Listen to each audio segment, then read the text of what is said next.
Hello everyone.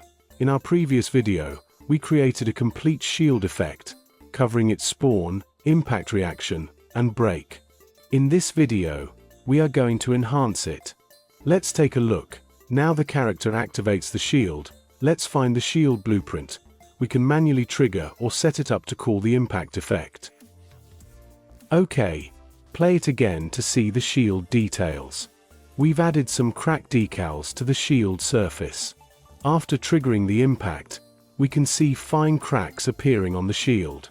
As the number of impacts increases, these cracks become more prominent.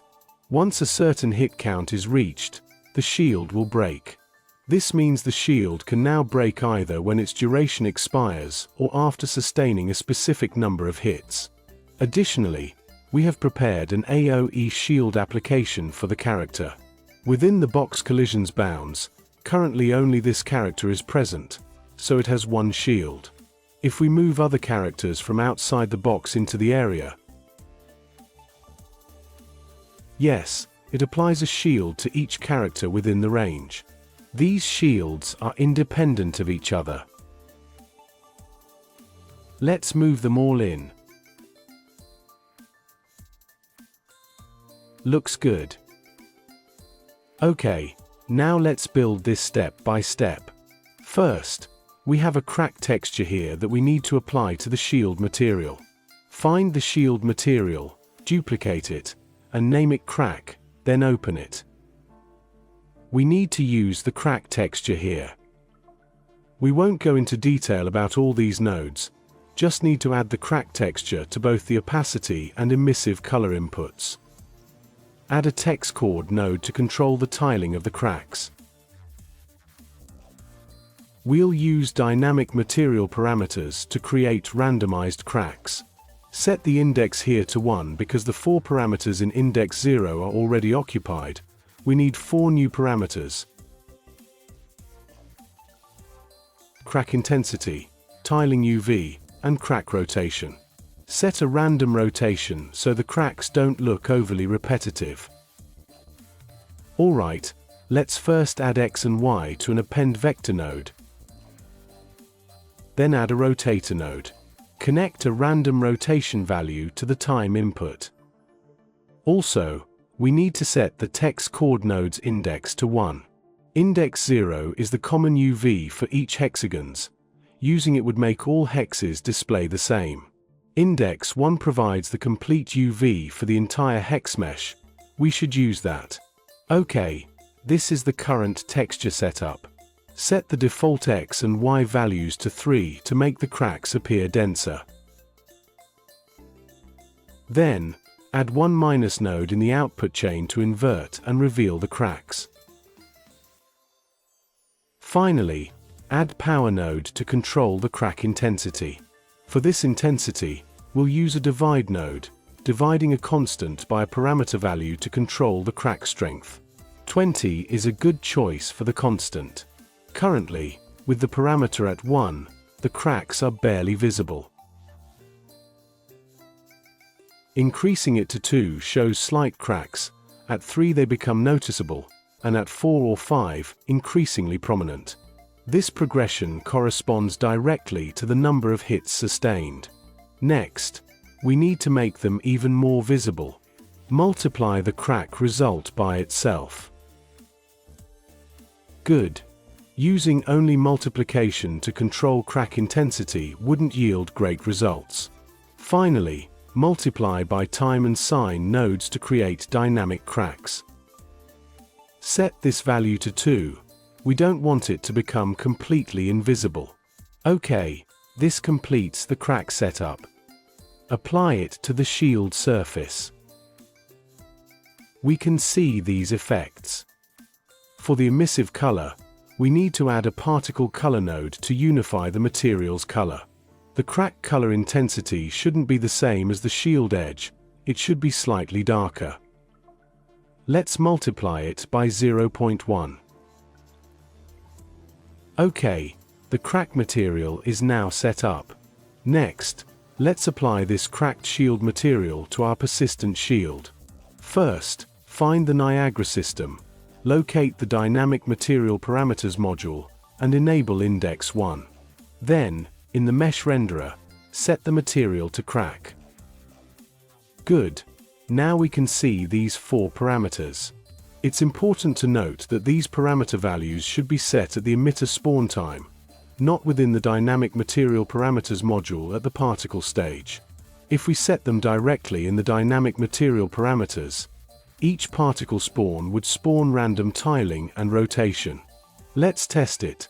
Set random tiling and rotation for its UV here and set the crack intensity to 5.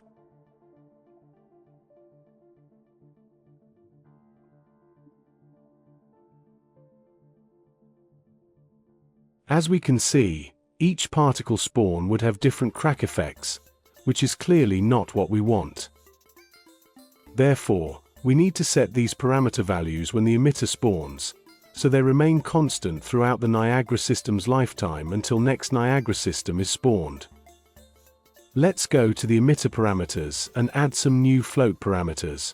Rename them to X, Y, and Rotator.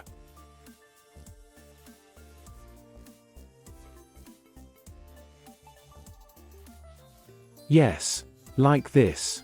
Set their default values, rotation between 0 and 1, tiling between 3 and 5. Then, in the Dynamic Material Parameters module, reference these emitter parameters.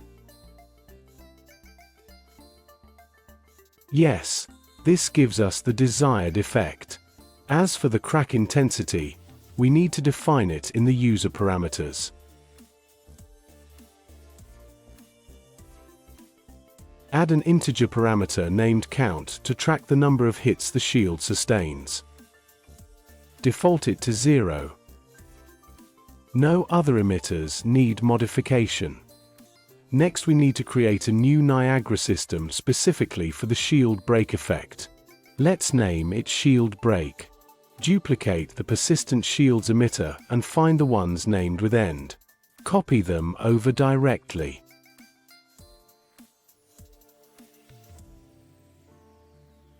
Of course, the spawn time settings are unnecessary. We only want this to spawn once when the shield breaks. So, disable the spawn time and related settings.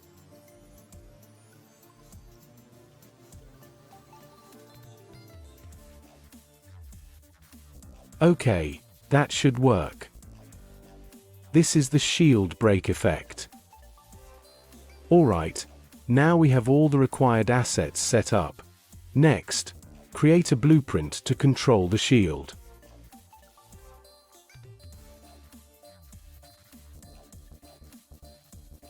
Add spawn system attached node to spawn the shield. It needs to attach to our character's component. We create a character blueprint and add Mixamo character.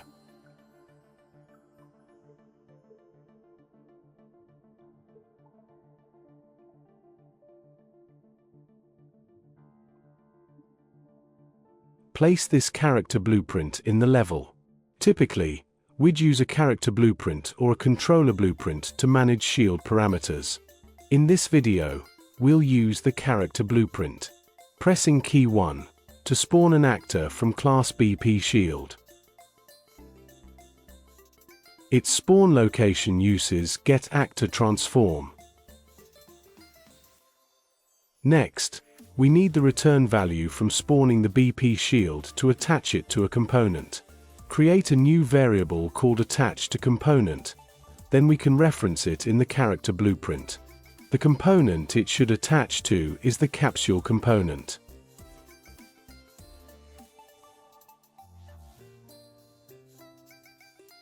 Oh, if we are controlling the character, we need a camera to observe. Let's just use Begin Play and disable Player 0 so we can view it.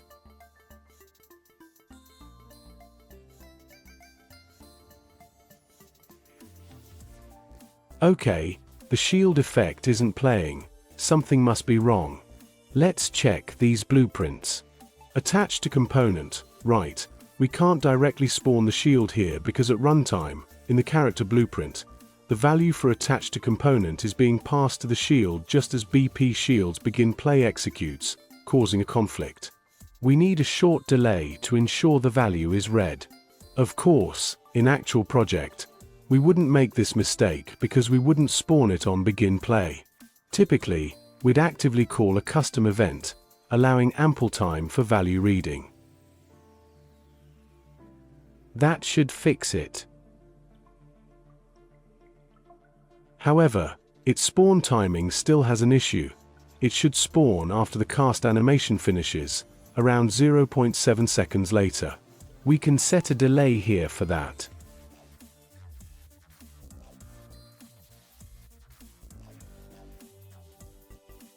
Next is calling the impact effect when the shield is hit. Return to the shield blueprint. Create a custom event named Impact. Each time Impact is called, we also need to spawn the Impact Niagara system, attached to the attached to component.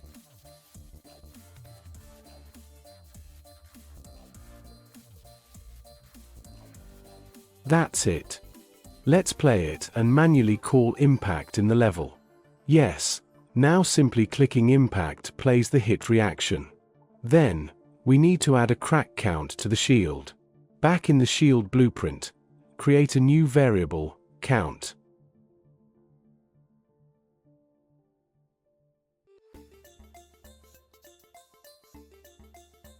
Each time impact is called, increment count by 1. The logic is to get the variable, add 1, then set it. Then, perform a check. If this parameter's value is greater than or equal to a fixed value, say 5, meaning after 5 hits, trigger the break effect. If the condition is true, break requirement met, we destroy both Niagara components and then spawn NS shield break.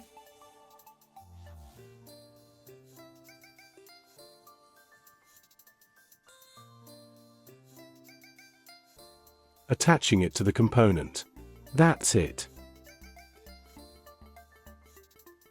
If the break threshold isn't met, we need to increase the crack intensity. So here, we need to set its parameters. First, find the loop shield Niagara system.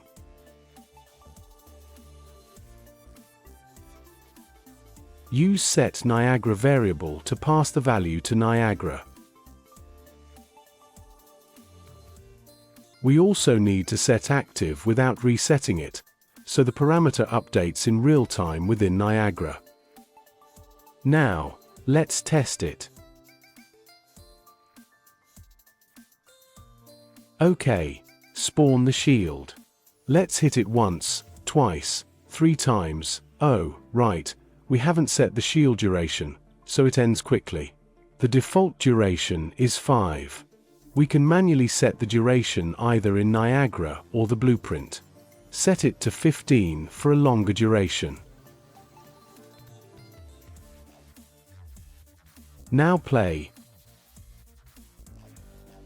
1 hit, 2, 3, 4, 5. OK, the shield break after sustaining 5 hits. Let's also observe the shield cracks.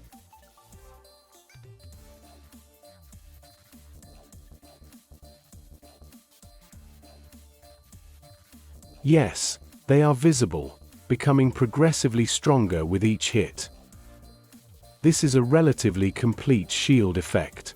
Next, let's make it apply such a shield to all units within a certain range. First, find the character blueprint, since that's where we spawn the shield. We'll also add the area shield logic here. Add a box collision component to define the trigger area. Characters within this range will receive shields. Make it larger, like 10.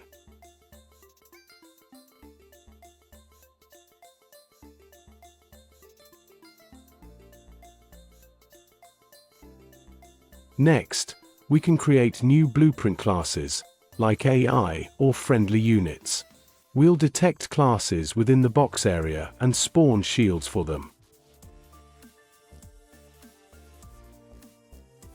There are no new characters here, so let's use the same one. No need for animations, just drag it into the level.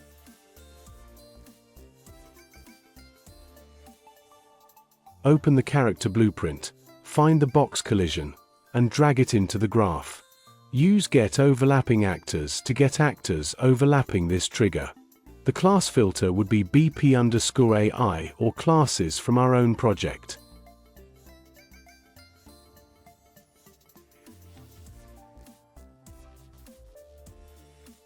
Then, add for each loop to create a shield for each BPAI within range.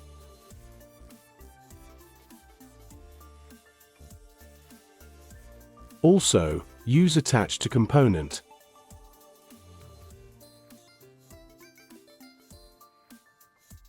The root component with Get Actor Transform for its transform.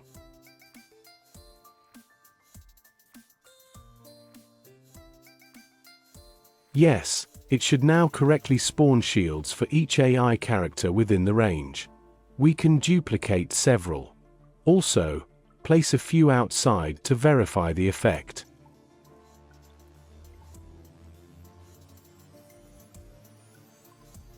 Is this one affected too?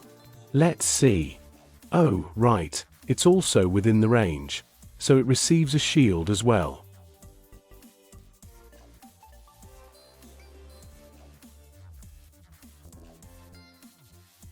We can also control these shields individually. For example, make an Aoe Shield play the impact effect. Okay, it will crack. The others will too. They can all be controlled separately. Alright, that's all for this video. Hope you enjoyed it. Bye.